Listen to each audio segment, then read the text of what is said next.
Hello friends, ఎలా ఉన్నారు? Welcome to ఇంగ్రాలిట్. ఈరోజు మనం విక్టోరియన్ పీరియడ్ అనేటువంటి పీరియడ్‌ని మన హిస్టరీ ఆఫ్ ఇంగ్లీష్ లిటరేచర్ అనేటువంటి సిరీస్‌లో నేర్చుకుందాం. ఈ విక్టోరియన్ పీరియడ్ అనేది కూడా చాలా చాలా important period. Like our previous one romantic period లాగా ఈ విక్టోరియన్ పీరియడ్ అనేది కూడా చాలా చాలా ఇంపార్టెంట్ అయినటువంటి పీరియడ్. కాబట్టి దీన్ని కూడా మనం జాగ్రత్తగా నేర్చేసుకుందాం.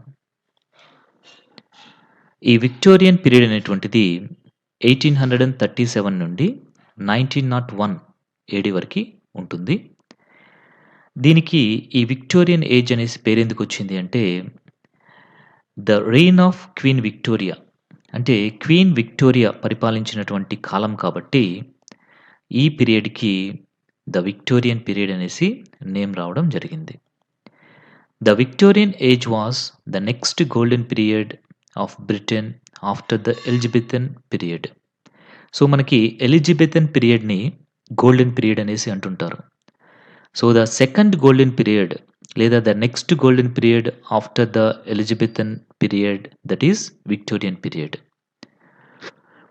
ముందుగా మనం హిస్టారికల్ బ్యాక్‌గ్రౌండ్‌ని చూద్దాం. Material development.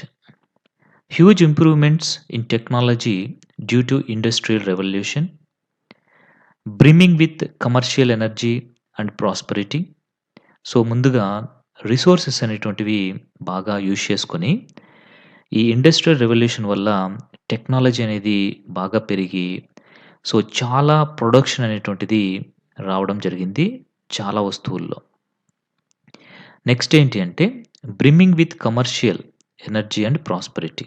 ఇందులో ఏ the Great Exhibition of 1851 in Crystal Palace where manufactured goods of Britain were displayed. So 1851లో ఒక గ్రేట్ ఎగ్జిబిషన్ అనేటువంటిది క్రిస్టల్ ప్యాలెస్‌లో పెట్టడం జరిగింది. అందులో బ్రిటన్‌లో ప్రొడ్యూస్ చేయబడినటువంటి వస్తువులన్నిటిని కూడా డిస్ప్లే చేశారనమాట. Next social injustice. Social injustice due to working condition of poor people. Social injustice అనేది వచ్చింది. ఎక్కువగా రిచ్, పూర్ అనేటువంటి భేదభావం చాలా పెరిగిపోయింది. ఇంకా పూర్ పీపుల్ కూడా ఎక్కువగా పెరిగిపోయారు. ఇండస్ట్రియల్ రెవల్యూషన్ వల్ల ఎవరైతే ఆ ఫ్యాక్టరీస్, ప్రొడక్షన్స్ చేస్తూ ఉన్నారో, ఇంకా ఓనర్స్‌గా ఉన్నారో వాళ్ళు మాత్రం రిచ్ అయిపోవడం జరిగింది. అందులో పనిచేస్తున్నటువంటి మిగతా వాళ్ళంతా కూడా పేదవాళ్ళుగా మారిపోవడం జరిగింది. అంటే in the society 2 classes started becoming more. Next Charles Dickens and Elizabeth Gaskell about the social conditions of England in their novels. The social problems novels focused on the poverty and suffering of working class people. So Charles Dickens ఇంకా Elizabeth Gaskell ఈ social conditions of England గురించి వాళ్ళ యొక్క నావెల్స్‌లో రాయడం జరిగింది.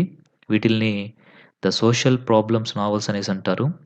ఇలాంటి social problems novels వచ్చేసి వేటి మీద ఫోకస్ పెట్టాయి అంటే, సో వర్కింగ్ క్లాస్ పీపుల్ అంటే ఆ ఫ్యాక్టరీస్‌లో వాటిలో పనిచేసేటువంటి ఆ వర్కింగ్ క్లాస్ పీపుల్ యొక్క పావర్టీ, ఇంకా వాళ్ళ యొక్క సఫరింగ్స్ గురించి ఎక్కువగా ఫోకస్ చేయడం జరిగింది. Next Chartism. British working class movement that emerged in 1836 and was most active between 1838 and 1848. So British working class movement అనేటువంటిది 1836లో ఎమర్జ్ కావడం జరిగింది. ఇంకా అది 1838 నుంచి 1848 వరకి చాలా యాక్టివ్‌గా ఉండింది. The working class people demanded some changes: right to vote, equal electoral district, annually elected parliament, and abolition of poverty given to the members of parliament.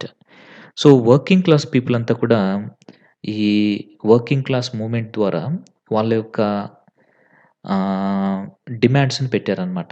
అంటే సమ్ చేంజెస్ కావాలి సొసైటీలో అనేసి వాళ్ళు వాళ్ళ యొక్క డిమాండ్స్‌ని పెట్టారు. వాటిలో ముఖ్యంగా వాళ్ళు ఏ చేంజెస్ కావాలని కోరుకున్నారు అంటే, రైట్ టు ఓట్. ఆ వర్కింగ్ క్లాస్ పీపుల్‌కి కూడా ఓట్ అనేటువంటిది వేసేటువంటి అధికారం ఉండాలి అనేసి కోరుకున్నారు. అలాగే ఈక్వల్ ఎలక్టోరల్ డిస్ట్రిక్ట్ అంటే వాళ్ళు ఈక్వల్ ఎలక్టోరల్ డిస్ట్రిక్ట్ అంటే కంపల్సరీ వాళ్ళకి కూడా ఈక్వాలిటీ ఇన్ ఎలక్షన్స్ అనేటువంటిదుండాలి. సో, డిస్ట్రిక్ట్ వైస్ ఎలక్షన్స్ అనేటువంటివి జరగాలి. ఇంకా యాన్యువల్లీ ఎలక్టెడ్ పార్లమెంట్ ప్రతి సంవత్సరం కూడా పార్లమెంట్‌కి ఎన్నికలు జరగాలనేసి కోరుకున్నారు. ఇంకా పార్లమెంట్ వాళ్ళ యొక్క మెంబర్స్ ద్వారా పావర్టీ అనేటువంటి దాన్ని పోగొట్టాలి. అబాలిషన్ ఆఫ్ పావర్టీ కూడా జరగాలి అనేసి వాళ్ళు వాళ్ళ యొక్క డిమాండ్స్‌ని చెప్పడం జరిగింది. Intellectual development. Revolution in scientific thought after Charles Darwin on the origin of species was published in 1859. So, revolution in scientific thought అనేటువంటిది రావడం జరిగింది. యాక్చువల్‌గా చార్ల్స్ డార్విన్ వచ్చేసి 'on the origin of species' అనేటువంటిది 1859లో పబ్లిష్ అయింది. ఆ తర్వాత ఈ రెవల్యూషన్ అనేటువంటిది ఈ సైంటిఫిక్ థాట్‌లో చాలా డెవలప్ కావడం జరిగింది. The book talked about evolution and natural selection that resulted in a clash between faith and reason. So, ఈ బుక్ వచ్చేసి ఏం ఎక్స్‌ప్లెయిన్ చేస్తుంది అంటే ఎవల్యూషన్ గురించి, ఇంకా న్యాచురల్ సెలక్షన్ గురించి ఎక్స్‌ప్లెయిన్ చేస్తుంది. దానివల్ల ఒక క్లాష్ వచ్చిందనమాట. దేనికి మధ్యలో అంటే ఫెయిత్‌కి, రీజన్‌కి మధ్యలో ఒక క్లాష్ అనేది రావడం జరిగింది. సో, నెక్స్ట్ మనం లిటరరీ ఫీచర్స్ చూద్దాము. The social problem novels. So, మనం ఇందాక చెప్పుకున్నాం కదా! సోషల్ ప్రాబ్లమ్ నావెల్స్ అనేసి. Novels by Charles Dickens and Elizabeth Gaskell that talked about the social conditions of England. So, Elizabeth Gaskell, Charles Dickens వీళ్ళొచ్చేసి వాళ్ళ యొక్క నావెల్స్‌లో సోషల్ ప్రాబ్లమ్స్ గురించి, సోషల్ కండిషన్స్ ఆఫ్ ఇంగ్లాండ్ గురించి రాయడం జరిగింది. Victorian morality and revolt. Writers such as Tennyson adhered to Victorian morality. Writers such as Thomas Carlyle, Matthew Arnold, and William Makepeace Thackeray satirized the snobbishness of the age. అంటే కొంతమంది ఈ పీరియడ్‌ని support చేస్తే, కొంతమంది దీన్ని criticise చేశారు. Support చేసినటువంటి వాళ్ళలో Tennyson ఉంటే, దీన్ని అంటే సెటైరికల్‌గా దీన్ని చూసినటువంటి వాళ్ళలో Thomas Carlyle, Matthew Arnold, William Makepeace Thackeray వీళ్ళందరూ కూడా ఉన్నారనమాట. The influence of science and religion. Darwin's 'on the origin of species' influenced the works of Tennyson, Arnold and Carlyle. So, Darwin రాసినటువంటి వర్క్ అయినటువంటి 'on the origin of species' అనేటువంటిది ఒక ఇన్‌ఫ్లుయెన్స్‌గా అయింది. ఎవరికి అంటే టెన్నిసన్‌కి, ఆర్నాల్డ్‌కి, ఇంకా కార్లైల్‌కి ఎవరైతే అప్పుడున్నటువంటి ఫా ఆ యొక్క పీరియడ్‌ని క్రిటిసైజ్ చేస్తూ ఉన్నారో వాళ్ళకి చాలా ఇన్‌ఫ్లుయెన్స్‌గా ఈ Darwin's 'on the origins of species' అనేటువంటిది ఉపయోగపడింది. ఇది ఫెయిత్‌కి ఇంకా వచ్చేసి రీజన్‌కి మధ్య క్లాష్‌గా కూడా ఉపయోగపడింది. The Oxford movement. నెక్స్ట్ వచ్చిందే the Oxford movement. A religious movement against existing beliefs of church of England. Influenced by many writers. అంటే చర్చ్ ఆఫ్ ఇంగ్లాండ్‌కి సంబంధించినటువంటి బిలీఫ్స్‌ని ఛాలెంజ్ చేస్తూ వచ్చినటువంటి మూవ్‌మెంటే ఈ ఆక్స్‌ఫర్డ్ మూవ్‌మెంట్. ఇది ఒక religious movement. So, Oxford movement is a religious movement. So, it was influenced by many writers. Next novel became the most popular form of literature. So, ఈ పీరియడ్‌లో Victorian పీరియడ్‌లో novels అనేటువంటివి అబండెంట్‌గా produce కావడం జరిగింది. Paper printing cost became cheaper. Demand for books increased. Novels became very popular. So, paper printing అనేటువంటిది cost తగ్గిపోయింది. కాబట్టి number of books printing రావడం జరిగింది. ఇంకా బుక్స్‌కి చాలా డిమాండ్ పెరిగింది. ఇంకా నావెల్స్ అనేటువంటివి చాలా పాపులర్ అయ్యాయి ఈ విక్టోరియన్ పీరియడ్‌లో. ఈ విక్టోరియన్ పీరియడ్‌లో ఉన్నటువంటి మేజర్ రైటర్స్‌ని గురించి చూద్దాం. అందులో ముందుగా పొయెట్స్‌ని చూద్దాం. Alfred lord Tennyson. Tennyson chose legends of King Arthur and Homer's Iliad and Odyssey as the subject matter of his poems. So, Tennyson వచ్చేసి తన పొయమ్స్‌కి సబ్జెక్ట్ మ్యాటర్‌గా ఏమేం తీసుకున్నాడు అంటే, కింగ్ ఆర్థర్ గురించి, అంటే ఓల్డ్ ఇంగ్లీష్‌లో ఉన్నటువంటి కింగ్ ఆర్థర్ గురించి, ఇంకా హోమర్ రాసినటువంటి ఇలియాడ్, ఒడిస్సీని తన సబ్జెక్ట్ మ్యాటర్స్‌గా తీసుకున్నాడు పొయమ్స్‌లో. ఈయన యొక్క మేజర్ పొయమ్స్ ఏంటి అంటే lotus eaters, 'Ulysses', 'Lady of Shalott', 'Palace of Art', 'in memoriam' ఇంకా 'idylls of the king'.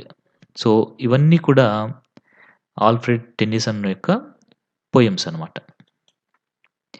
Next Robert Browning, known for dramatic monologues. So, dramatic మోనోలాగ్స్‌కి ఫేమస్ ఎవరు అంటే రాబర్ట్ బ్రౌనింగ్. ఈయన యొక్క వర్క్స్ చూద్దాము. 'Porphyria's lover', 'Sordello', 'bells and pomegranates', 'dramatic romances and lyrics', 'men and women', 'dramatic personae'. So, ఈ 'men and women' అనేటువంటిది చాలా important. కొన్నిసార్లు మనం చూడడం జరిగింది ప్రీవియస్ పేపర్‌లో ఈ 'మెన్ అండ్ వుమెన్' అనేటువంటిది. సో, ఇవన్నీ కూడా ఎవరు రాశారు అంటే Robert Browning. Next Elizabeth Barrett Browning. She is the wife of Robert Browning. So, Browning యొక్క వైఫే ఈమె ఎలిజబెత్. సో, ఈమె యొక్క మేజర్ రైటింగ్స్ ఏంటి అంటే 'cry of children', 'sonnets from Portuguese'. ఈ 'క్రై ఆఫ్ చిల్డ్రన్' అనేటువంటిది చాలా చాలా ఫేమస్ అయినటువంటి పొయెమ్ ఇది. ఈ పొయెమ్‌లో చైల్డ్ లేబర్ గురించి ఆమె రాయడం జరిగింది. అంటే వాళ్ళు ఆ కోల్ మైన్స్‌లో ఇంకా డైలీ వేజెస్ కోసము ఆ చిన్న వయసులో ఎంత కష్టపడి పనిచేస్తున్నారు. అలాగే వాళ్ళతో ఈక్వల్‌గా ఉండేటువంటి వేరే పిల్లలు చదువుకుంటూ ఉంటే వాళ్ళని చూసి ఎంత అసహనానికి లోనవుతూ ఉంటారు. మిగతా పిల్లలంతా ఆడుకుంటూ చక్కగా ఎంజాయ్ చేస్తుంటే ఏమాత్రం కొద్ది టైం దొరికినా గానీ ఈ పనులు చేసేటువంటి పిల్లవాళ్ళు ఎక్కువగా నిద్రపోయేందుకే వాళ్ళు చూస్తూ ఉంటారు అనేసి చాలా హార్ట్ టచింగ్ పొయెమ్ ఇది 'క్రై ఆఫ్ చిల్డ్రన్' అనేటువంటిది. సో, ఈ పొయెము చాలా ఫేమస్ అయినటువంటి poem and it was against the child labour. So, ఈ పొయెమ్ రాసింది Elizabeth Barrett Browning. She is the wife of Robert Browning. Next Matthew Arnold. ఈయన యొక్క poems ఏంటి అంటే 'Dover beach', 'Empedocles on Etna', 'the scholar gypsy'. ఈయన యొక్క critical works ఏంటి అంటే మాథ్యూ ఆర్నాల్డ్‌వి 'essays on criticism', 'culture and anarchy', 'literature and dogma' అనేటువంటివి మాథ్యూ ఆర్నాల్డ్ యొక్క క్రిటికల్ వర్క్స్ అనమాట. సో, 'ఎస్సే ఆన్ క్రిటిసిజం' ఎవరు రాశారు అంటే Matthew Arnold. 'Culture and anarchy', 'literature and dogma' ఈ 3 కూడా the greatest critical works which were written by Matthew Arnold. Next Dante Gabriel. He was a painter and poet. ఇంకా he was the founder of Pre-Raphaelite brotherhood. His famous poem 'the blessed damozel'. So, ఈ 2 points కూడా చాలా important మనకి గుర్తుపెట్టుకోండి. డాంటే Gabriel గురించి మనకు గుర్తుపెట్టుకోవాల్సినటువంటి main points ఏంటి అంటే founder of Pre-Raphaelite brotherhood. So, Pre-Raphaelite brotherhood అనేటువంటి దానికి యొక్క ఫౌండర్ ఎవరు అంటే డాంటే గేబ్రియల్. ఇంకా ఈయన యొక్క ఫేమస్ పొయెమ్ ఏంటి అంటే 'ద బ్లెస్డ్ డామోజెల్'. ఈ 2 కూడా గుర్తుపెట్టుకోండి. Next Christina Georgina Rossetti, sister of DG Rossetti. So, Christiana Georgia Rossetti అనేటువంటి ఆమె డీజీ రోసెట్టి యొక్క సిస్టర్ అనమాట. She was very famous with her poem 'goblin market'. So, 'goblin market' అనేటువంటి ఆ పొయెమ్ ద్వారా ఈమె చాలా ఫేమస్ అయింది. ఇప్పుడు నావలిస్ట్‌ని చూద్దాం. చార్ల్స్ డికెన్స్ ఈ ఏజ్‌కి సంబంధించినటువంటి ఫేమస్ నావలిస్ట్. సో, ఈయన యొక్క ఫేమస్ వర్క్స్ ఏంటి అంటే 'Oliver Twist', 'Christmas carol', 'David Copperfield', 'hard times', 'tale of two cities', 'great expectations'. ఇవన్నీ కూడా చాలా ఫేమస్. ఎస్పెషల్లీ చెప్పాలి అంటే 'Oliver Twist', 'David Copperfield', 'tale of two cities', 'great expectations' ఈ 4 కూడా చాలా చాలా important works of Charles Dickens. Next William Makepeace Thackeray. ఈయన యొక్క ఫేమస్ నావెల్స్ ఏంటంటే 'vanity fair', 'history of Henry Esmond'. ఈ 'వ్యానిటీ ఫెయిర్' అనేటువంటిది చాలా important novel.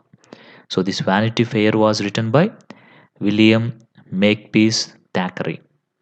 Next George Eliot. So, ఈమె యొక్క రియల్ నేమ్ ఏంటి అంటే Mary Ann Evans. So, Mary Ann Evans అనేటువంటిది జార్జ్ ఎలియట్ యొక్క రియల్ నేమ్. ఈ జార్జ్ ఎలియట్ అనేటువంటిది ఆమె యొక్క pen name. Her notable works are 'Adam Bede', 'mill on the floss', Silas Marner, middle march ఇవన్నీ కూడా జార్జ్ ఎలియట్ యొక్క famous novels. Next Charlotte Bronte. She wrote under the pen name of కరెల్ bell. So, కరెల్ bell అనేటువంటి పేరు మీద Charlotte బ్రోంట్ works రాయడం జరిగింది. ఈమె యొక్క నోటబుల్ వర్క్స్ ఏంటంటే జేన్ ఐర్, ఇంకా విల్లెట్టే. సో, ఈ బ్రాంటే సిస్టర్స్ ముగ్గురున్నారనమాట. గుర్తుపెట్టుకోండి. ఈ బ్రాంటే సిస్టర్స్ ముగ్గురున్నారు. వాళ్ళ యొక్క పెన్ నేమ్స్ కూడా మనకి ఇస్తారు. ఇవి మ్యాచింగ్‌లో అడిగేదానికి ఛాన్స్ ఉంటుంది. కాబట్టి గుర్తుపెట్టుకోండి. చార్లెట్ బ్రోంట్ యొక్క పెన్ నేమ్ ఏంటి అంటే క్యూరర్ బెల్. నెక్స్ట్ ఈమె సిస్టర్ ఉన్నారు. ఆమె వచ్చేసి Emily Bronte. Sister of Charlotte Bronte అనమాట. సో, పెన్ నేమ్ వచ్చేసి ఎలిస్ బెల్.